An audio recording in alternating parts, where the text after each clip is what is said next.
Eat, she shouted. Greedy little thieves who like to eat cake must have cake. Eat faster, boy, eat faster. We don't want to be here all day. And don't stop like you are doing now. Next time you stop before it's all finished. You will go straight into the chalky, and I shall lock the door and throw the key down the wall. The boy cut a third slice and started to eat it. He finished this one quicker than the other two. Then, when that was done, he immediately picked up the knife and cut the next slice. In some peculiar way, he seemed to be getting into his stride. Matilda, watching closely, saw no sign of um, distress in the boy yet. If anything, he seemed to be gathering confidence as he went along. He's doing well, she whispered to Lavender. He'll be sick soon, Lavender whispered back. It's going to be horrid. When Bruce Bogtrotter had eaten his way through half of the entire enormous cake, he paused for just a couple of seconds and took several deep breaths. The Trunchbull stood with hands on hips, glaring at him. Get on with it, she shouted. Eat it up. Suddenly the boy let out a gigantic belch, which rolled around the assembly hall like thunder. Many of the audience began to giggle. Silence! Shouted the Trunchbull. The boy cut himself another thick slice and started eating it fast.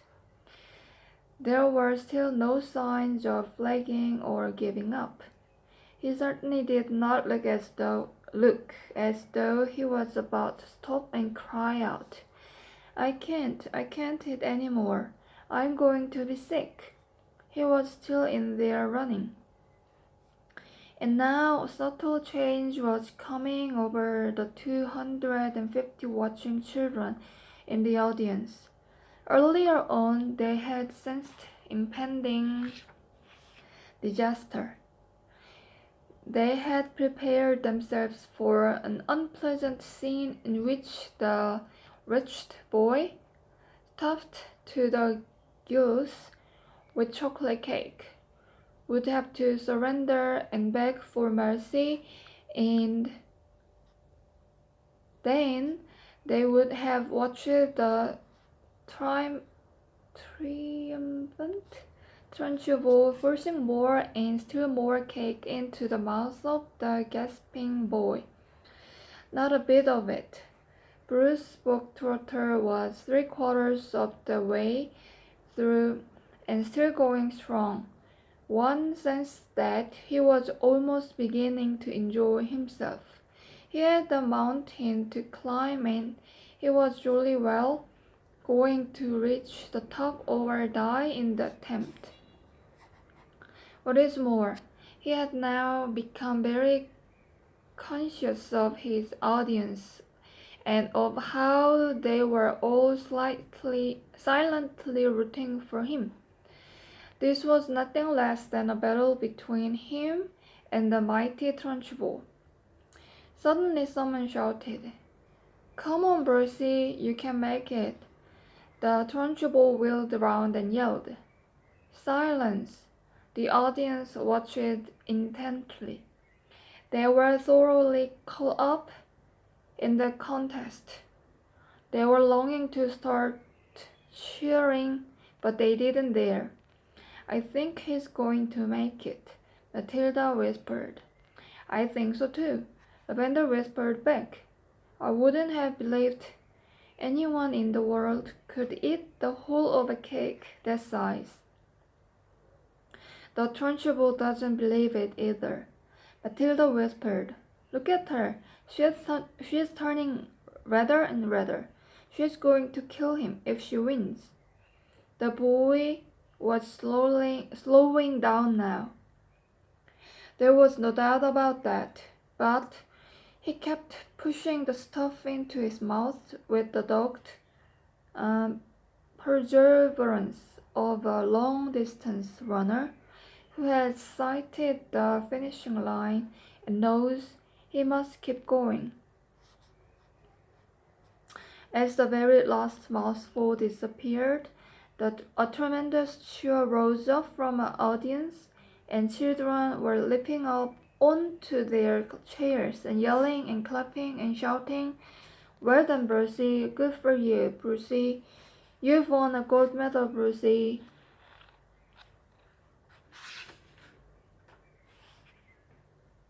The Trunchbull stood motionless on the platform, her great horsey face and head turned the color of molten lava, and her eyes were glittering with fury. She glared at Bruce Bogtrotter, who was sitting on his chair like some huge, overstuffed grub, replete,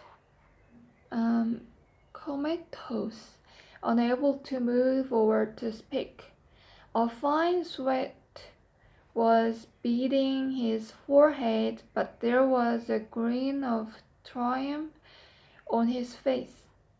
Suddenly, the Trunchbull lunged forward and grabbed the large empty china platter on which the cake had rested. She raised it high in the air and brought it down with a crash right on the top of the wretched Bruce Bogtrotter's head, and pieces flew all over the platform. The boy was by now so full of cake. He was like a sack full of wet cement, and you couldn't have hurt him with a sledgehammer. He simply shook his head a few times and went on grinning. "Go to Blaze!" screamed the Trunchbull, and she marched off the platform, followed closely by the cook.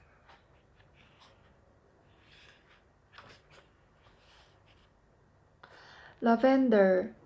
In the middle of the first week of Matilda's first term, Miss Honey said to the class, "I have some important news for you, so listen carefully. You too, Matilda. Put that book down for a moment and pay attention."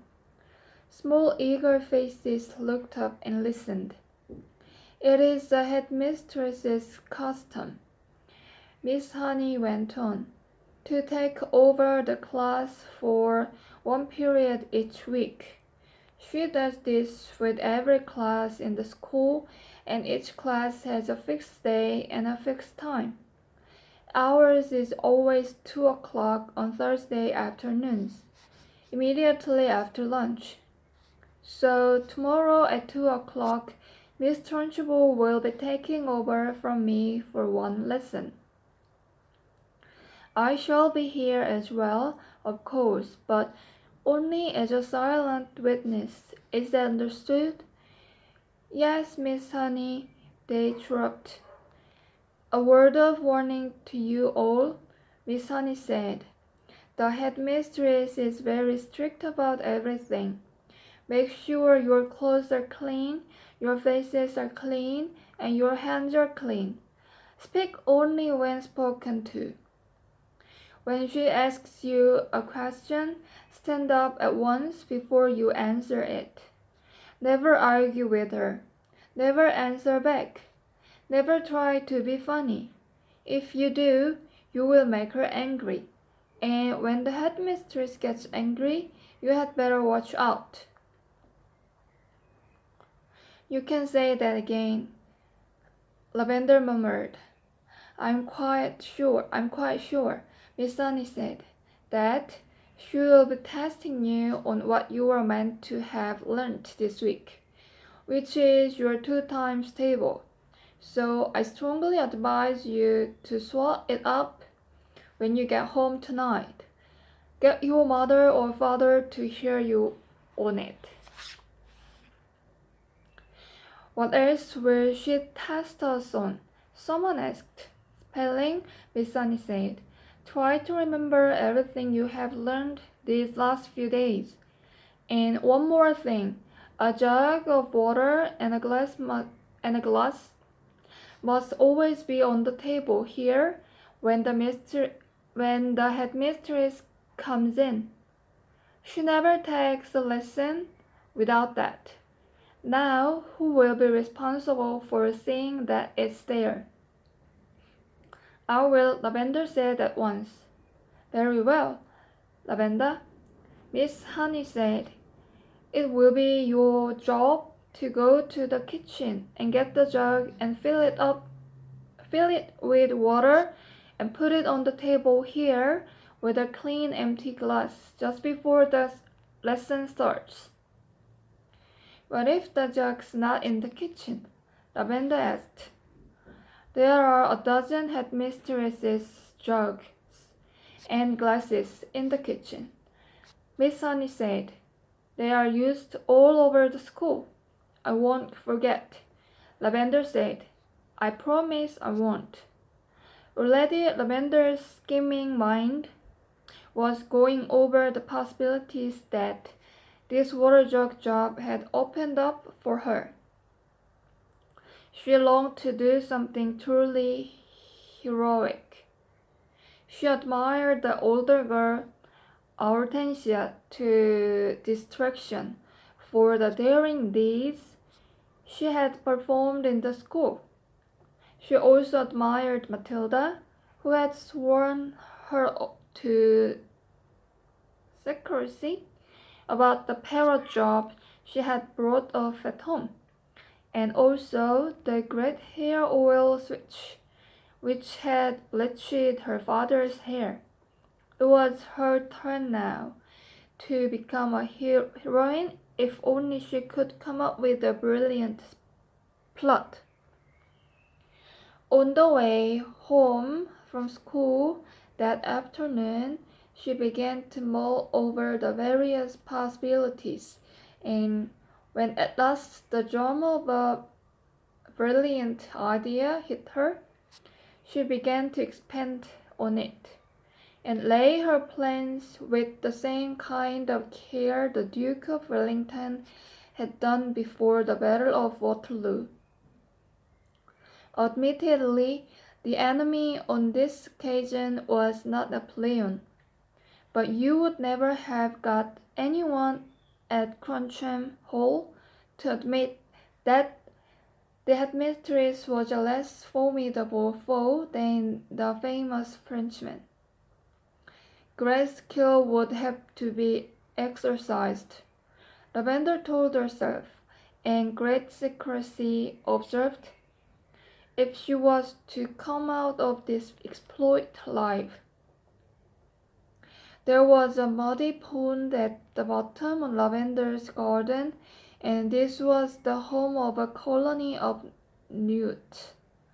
The newt, although fairly common in English fonts, is not often seen by ordinary people because it is a shy and murky creature. It is an incredibly ugly, gruesome-looking animal, rather like a baby crocodile, but with a shorter head. It is quite harmless, but doesn't look it. It is about 6 inches long and very slimy, with a greenish-gray skin on top and orange-colored belly underneath. It is, in fact, an amphibian which can live in or out of water. That evening, Lavender went to the bottom of the garden determined to catch a newt. They are swiftly moving animals and not easy to get hold of. She lay on the bank for a long time, waiting patiently until she spotted a whopper. Then, using her school hat as a net, she swooped and caught it. She had lined her pencil box with pondweed, ready to receive the creature, but she discovered that it was not easy to get the newt out of the hat and into the pencil box.